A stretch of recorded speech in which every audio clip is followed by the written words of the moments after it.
Living in trees may have given great apes vocal skills for consonants. Our complex speech may have originated from life in the trees. The first analysis of the evolution of consonants suggests their roots may be linked to an arboreal lifestyle, hinting that our ancestors spent more time in trees than currently thought.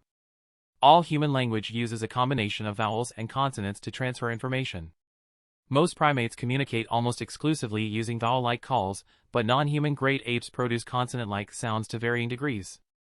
This raises the question of where consonants come from, says Adriano Lamira at the University of Warwick in the UK.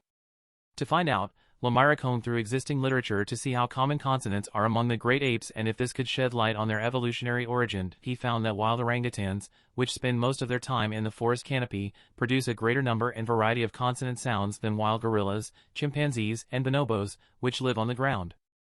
All orangutans produce these sounds, but in other great apes they aren't universal. Orangutans have this rich repertoire of kiss sounds, scrapes and clicks and raspberries and smacks, says Lamira. They typically use these sounds while building nests, or communicating with their young, or as alarm calls. Lamira thinks that living in the trees may explain why orangutans have evolved this broad vocal repertoire.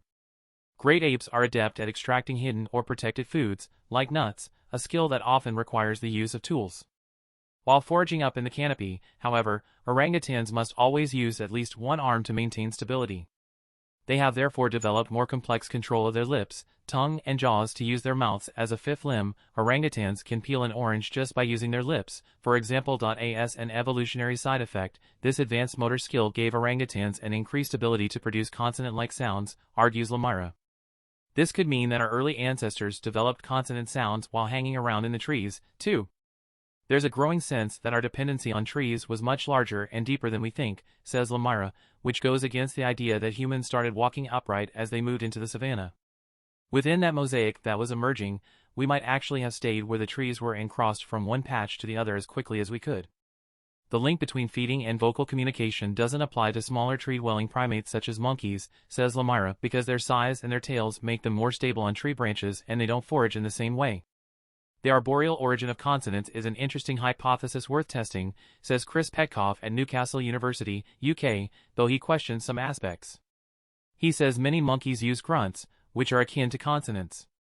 And as humans are tree-dwelling, there must be other reasons why consonants persisted, such as growing social networks driving an expansion of call types.